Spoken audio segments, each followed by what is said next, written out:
So let's talk about that awkward moment when your listing doesn't sell right away. Let's just paint the picture, not that I have to, but it's quiet. The inbox is empty. You're refreshing showing time, right? Wondering if you missed a showing request. It feels personal, but I promise it's not. If this has ever happened to you, or if you are terrified that it might, I want to show you what experienced agents actually do when this happens, and how to stay calm, strategic, and professional when a home sits longer than expected. And if we haven't met yet, hi, I'm Stephanie Lugo. I'm a real estate agent and coach. I'm the founder of the Market Authority Academy, and I have coached hundreds of real estate agents across the US and Canada who are building sustainable, referral-driven businesses built on consistency, clarity, and confidence. So in this video, I'm going to walk you through the behind-the-scenes moves that an experienced agent makes when a home doesn't fly off the market, why this moment actually starts before the sign ever gets installed in the yard, and how to build a bounce-back routine that's going to keep your confidence and your business intact. If you need a little more structure in your routine to help you refocus when the pressure hits, then I want to invite you to grab my weekly planning pages. This is an awesome free checklist and guide that's going to help you reset your energy and plan the week ahead with confidence. That way you can help avoid letting one slow listing derail your entire week. The link is below.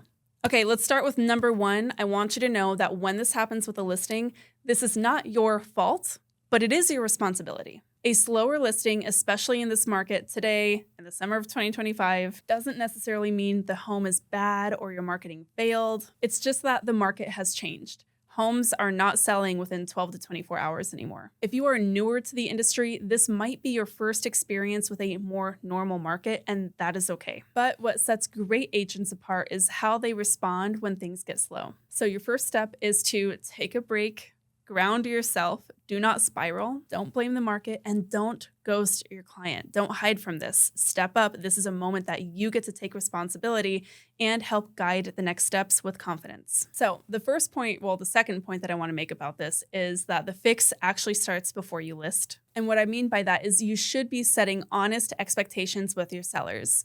Your sellers need clear, honest expectation settings in this market. This should be happening in your onboarding, which, by the way, I just posted recently a video about the client onboarding sequence. Go watch that after this video.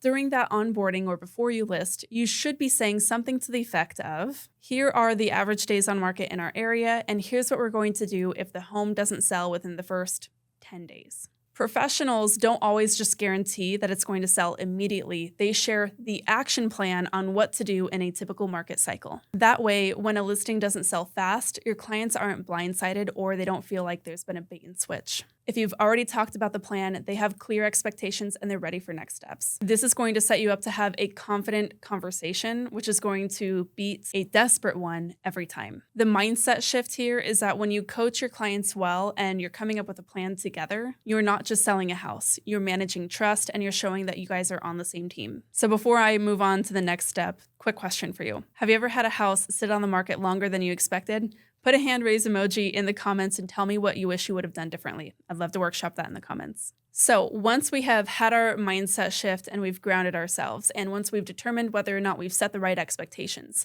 then we go on to the final step, which is what to actually do.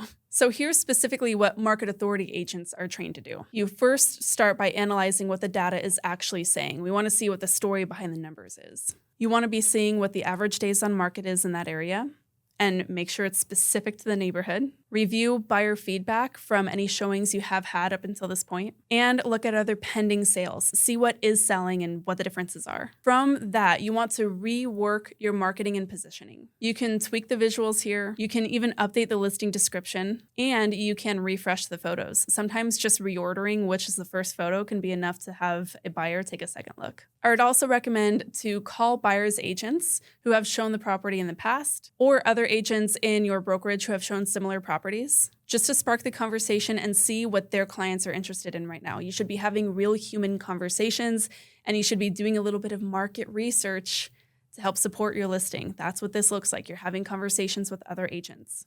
And the most important piece here is to keep communicating with your seller, even if it's a no news is good news update. You always want to have a next step to share. So if you guys are determining on a price adjustment or other marketing tactics to implement that you need their okay on, Make sure that you are articulating why you think that's a good idea and keep that line of communication open.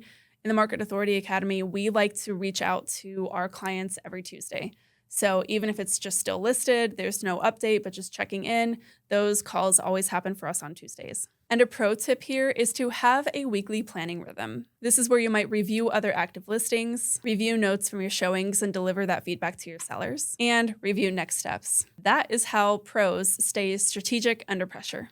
And again, if you want help building that weekly planning rhythm so that you can bounce back even faster when deals stall, then grab my weekly planning pages. That link is below, they are free, and they will help you focus on what you can control while you course correct with confidence. And hey, if you are tired of winging it every time a deal stalls, or if you realize that you were never trained for this kind of market, which is a lot of you, respectfully, then let's change that. Start by booking a call with me below. It's a totally free strategy call. And let's talk about how the Market Authority Academy can give you the systems and strategy that you need so that you can be a leader in this market, not the one that we had 3 years ago.